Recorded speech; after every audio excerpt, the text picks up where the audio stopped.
پاکستان کی پہچان بننے والی عمارتیں، ان عمارتوں کی تعمیر میں کتنا خرچہ آیا۔ کچھ تعمیرات ایسی ہوتی ہیں جو وقت کے ساتھ ساتھ ملک کی پہچان بن جاتی ہیں۔ ہمارے ملک میں بھی کئی ایسی عمارتیں ہیں جنہیں پاکستان کی پہچان کہا جائے تو یہ غلط نہ ہوگا۔ یہ عمارتیں کوئی نہ کوئی تاریخی اہمیت اور پس منظر رکھتی ہیں۔ اس زمن میں ہم سب سے پہلے بانی پاکستان قائد اعظم محمد علی جناح کے مزار کی بات کرتے ہیں۔ بانی پاکستان قائد اعظم محمد علی جناح کی آخری آرام گاہ مزار قائد کے نام سے مشہور ہے، جس کی تعمیر کا فیصلہ 21 جنوری 1956 کو کیا گیا۔ مزار کا ڈیزائن یحییٰ مرچنٹ نے بنایا، جبکہ تعمیراتی کام کا باقاعدہ آغاز 8 فروری 1960 کو کیا گیا۔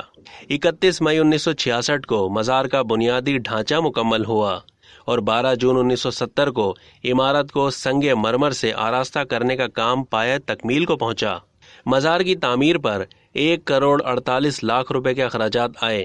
اس کی اونچائی سطح سمندر سے 91 فٹ بلند رکھی گئی ہے اور اس کا کل رقبہ 131.58 ایکڑ ہے، جس پر بعد میں خوبصورت باغات لگائے گئے، راہداریاں بنائی گئیں، فوارے اور آبشاریں نصب کی گئیں۔ اب بات کرتے ہیں مینار پاکستان کی۔ کچھ چیزیں ہوتی تو علامتی ہیں، لیکن وقت گزرنے کے ساتھ ساتھ ان کی اہمیت بڑھتی چلی جاتی ہے۔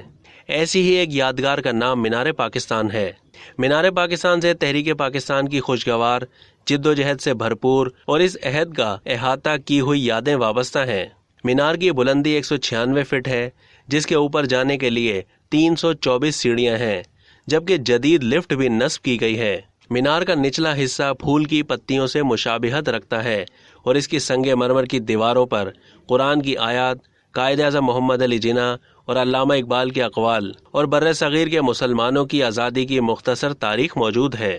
پاکستان کی پہچان بن جانے والی عمارتوں کی بات ہو اور فیصل مسجد کا تذکرہ نہ ہو تو یہ اس کے ساتھ ناانصافی ہوگی۔